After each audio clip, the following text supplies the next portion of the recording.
Audio Jungle.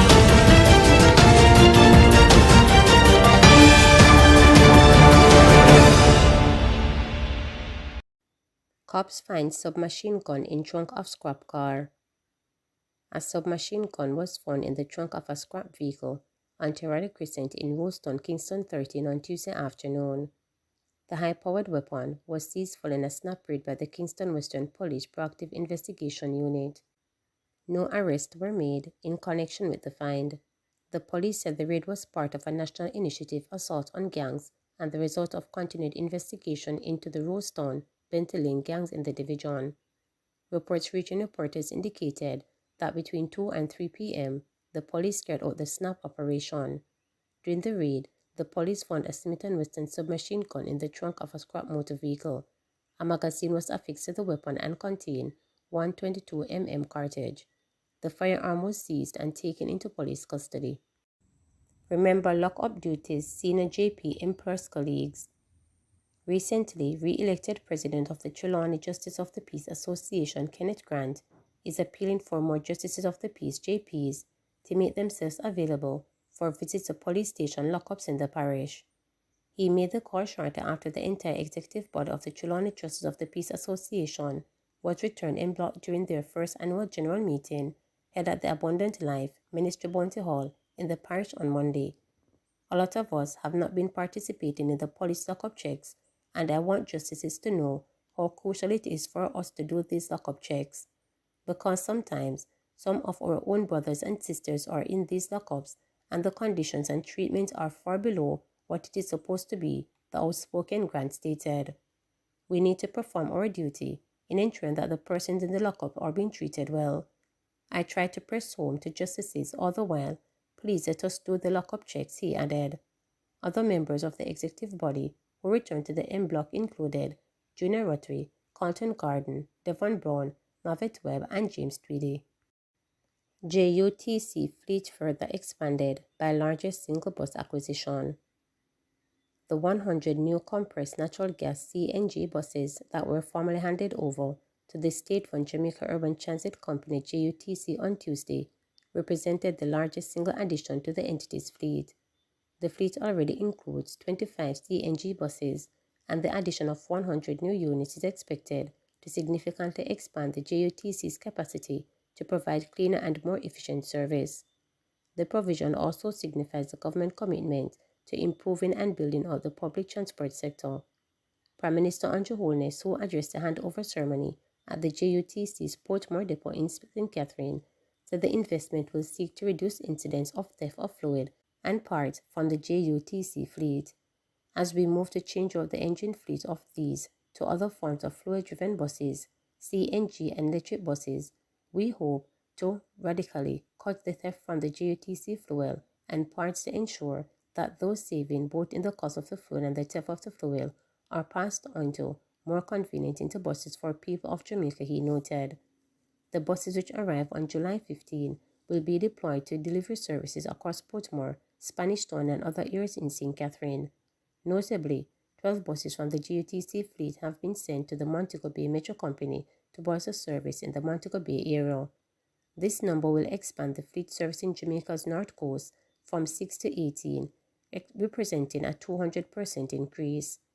Minister of Science, Energy, Telecommunications and Transport Darrell Voss said these buses will serve the parishes of Hanover, Westmoreland, Trelawney and St. James. Montego Bay Metro currently transport between 47,000 and 55,000 commuters daily. With the additional buses, the company will serve 80,000 to 100,000 commuters daily, representing a 113% increase. Every bus you see here today represents more jobs, less waiting time, more productivity, safer commute and improved service and comfort, Voss noted. He noted that since 2023, a total of 170 buses have been purchased at a cost of $5 billion. Of the recent addition, Voss said we have purchased 100 new CNG buses for the improvement of the public transportation for the first time in modern Jamaica, and we have done so without any external financing or any need for loans. A breakdown of buses acquired over the last 10 years include 69 in 2014, 27 in 2015, 35 in 2016, and 5 CNG units in 2019. In 2023, the JUTC fleet was expanded with an additional 70 buses comprising 45 diesel, 20 CNG, and for the first time, 5 electric vehicle units. The JUTC has an extensive mandate to provide public transportation service within the Kingston Metropolitan Transit Region, operating on 120 routes. The entity operates from 3 main depots, Spanish Town, Portmore, and Rockford in Kingston, offering a range of services including charter and premium express. So all in all, these 100 buses I'm sure will improve the traveling convenience. It will improve our productivity as a nation. The issue has always been, can we maintain it, can we maintain it? Service contract. These buses were procured with a service contract. So we didn't buy buses. We will do another 100 in a few months and another 100 after that, and that should put our public transportation in good stead.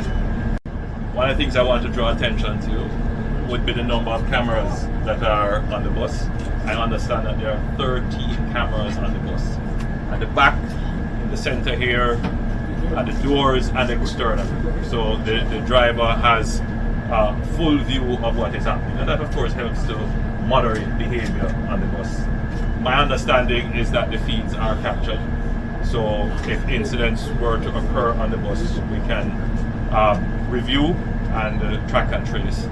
The bus is also being geo-tracked, meaning it is possible to see the bus en route, and that functionality is not just for route management and for security, but it offers a great convenience, because I understand, Minister, there is an app that you will be able to track your bus on the app, so that helps you with time management. You know where the bus is and you know what time whether the bus is crowded, and you will know even that level of detail, the number of persons who are seated. Multi-million-dollar pipewater projects gets underway in St. Mary. Phase 1 of the multi-million-dollar project, which will see thousands of residents in Mason Hall, St. Mary, receiving piped water, commenced last Thursday.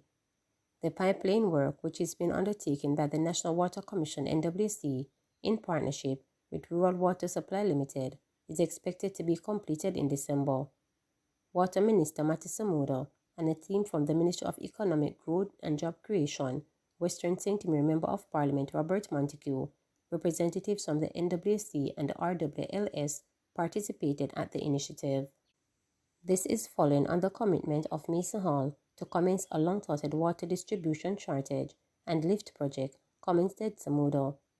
This is a significant expansion in the distribution network of the National Water Commission, which will benefit several thousand residents here. This project is being undertaken in partnership with the National Water Commission and Rural Water. Lots of work are being done internally by the Water Commission. This represents in excess of 170 million of investment, and as you see, it's not an empty commitment, it is a commitment coming in life that the citizens are very happy for, added Samuda. According to Samuda, there are many components to the project, which is said to be done on a phased basis. He pointed out that the total Mason Hall distribution system will require an excess of $1 billion. He noted that the project is part of a Caribbean Development Bank-funded initiative, which is aimed at assisting rural communities to connect to water supply. Montague lauded the effort of the Water Minister for what he described as commitment made and honored over a short period of time, which, according to him, is a clear indication that effort is being made to provide portable water to the residents in the shortest possible time. The MP declared that almost 3,000 residents in the wider community of Mason Hall will benefit from the water project, which is Phase 1. He noted that residents have committed to paying their bills on a timely basis and that the committee is grateful, but that they will be happier just before Christmas when Samuda has committed to return to Mason Hall to turn it on. The genesis of the water project reportedly started way back 2007 when it was committed. However, after a 17-year delay, the project has finally gone off the ground, much to the delight of several residents, including 75-year-old Joshua Mills, who stated that he has never had the luxury of having piped water running in his house. Meantime, Philippa Campbell Francis, acting Vice President of Operations at the NWC, stated that she is familiar with the project from its conceptualization through to now, which according to her is a very expensive undertaking that took a while to get started. And for his part, Audley Thompson of the Rural Water stated that he is very pleased that the project has started, while adding that the agency is supporting NWC to ensure that water delivered to residents by December. Remember to subscribe, like, share, and click the notification bell for daily updates.